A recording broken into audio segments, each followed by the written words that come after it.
Okay, welcome back mga boss at may gagawin tayong topic ngayon. Itong topic natin ay galing din sa mga viewers. So, mga feedback din nila o mga katanungan. May mga tanong din kasi sa akin dati na, boss, pwede bang i-fix na lang to yung dalawa? Kasi itong dalawang trim pot o trimmer resistor o trimmer potentiometer ay para sa bias, ito sa bias, ito naman sa DC offset niya. So kadalasan dyan, ang tanong sa akin, bakit pa nilagyan yan? Hindi pwedeng ano na lang, i-fix resistor na lang. Ano ba yung fix resistor? Katulad dito. Ito kasi variable resistor o adjustable resistor, yung mga ganito. O kaya trimmer resistor. So na-adjust mo yung resistance niya, nagbabago. Sabi ng mga viewers ko, bakit gano'n na lang? Napapanood naman nila sa vlogger, sa ibang vlogger, talagang pinipix na lang nila yan. So nagkamali nga ba? Yung ang tanong dyan, nagkamali nga ba yung manufacturer? Nabubulol ako, basta may R, may nabubulol ako, pasensya na. Nagkamali nga ba yung manufacturer? Nilagyan pa nila ng ganito na nasisira lang naman, bakit nilagyan pa nila ng ng ganito na pwede naman palang naka-fix na. So mga boss, ang sagot ko dyan ay hindi nagkamali ng manufacturer maglagay ng trimmer. Talagang sinadya nila na adjustable yan o na titimpla yan. Kasi mga boss, itong board na to ay hindi lang naman para sa CE3. Ito ay ginagamit din sa LX20, LX10 at magkakaiba po yung supply nila. Sa madaling sabi, gumagawa ng isang board lang yung kumpanya, tapos kinakabit nila sa iba-ibang model ng power amp nila. So nangyayari din yan dati sa mga CRT TV na magkakaiba ng model ang TV. Halimbawa Samsung, magkakaiba ng model, pero yung board pare-pareho, may mga piyesa lang nawala, may mga piyesa na sobra. Kumbaga, kunyari ito, bakit bakante to? 'Di ba? May bakante to, may lagay ito sa ME400 2-in, puno po yan. Dito sa CE3 halos Actually mga boss, ang pinakasagot talaga dyan, yun na nga, dahil ginagamit tong board hindi lang sa isang model, sa ibang model din ginagamit to. So kailangan niya ng ganitong lagyan ng trimmer kasi kada model magkakaiba sila ng supply. Example, alang volts ba itong magkakaiba po ng supply, yung pinaka transformer niya magkakaiba ng supply. So pag magbabago yung supply, halimbawa kinabit mo to, nakalibrate mo sa LX20, teka lang, silipin ko nga para matigilan ako. Manahimik ako. Silipin ko lang yung supply mga boss saglit. So katulad nito 68. Ayun, nakita na natin.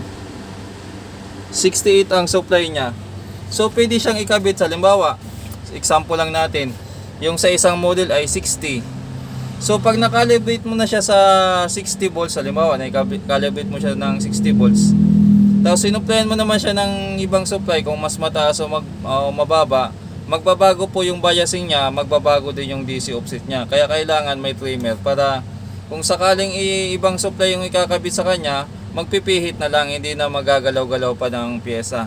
Para maayos yung DC offset at saka yung biasing niya, yung base emitter bias niya.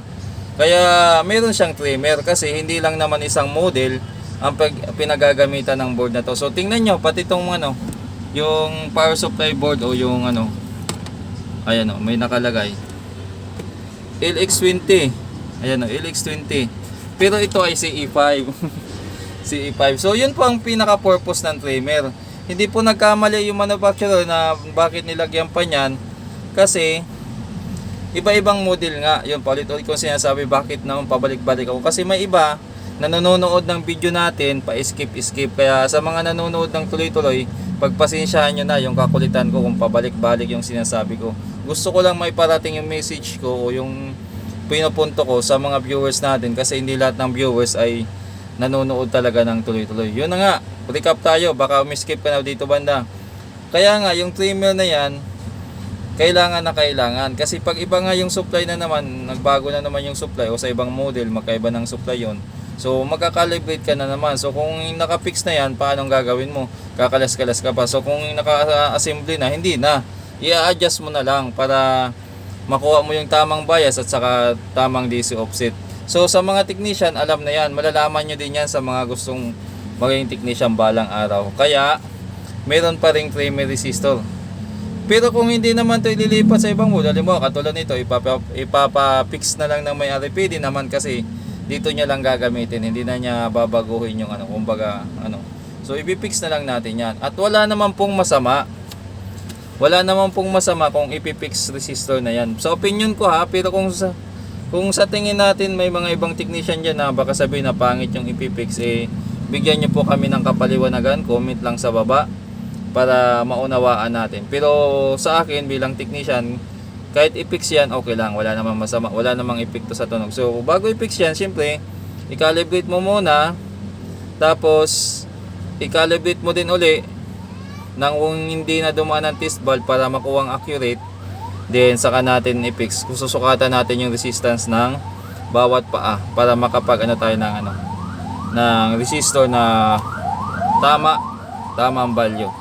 Okay, sana nalinawan yung mga naubo na ako. Sana nalinawan yung mga kaibigan natin na nagtatanong about sa dito sa sa mga sa mga trimmer. Yan.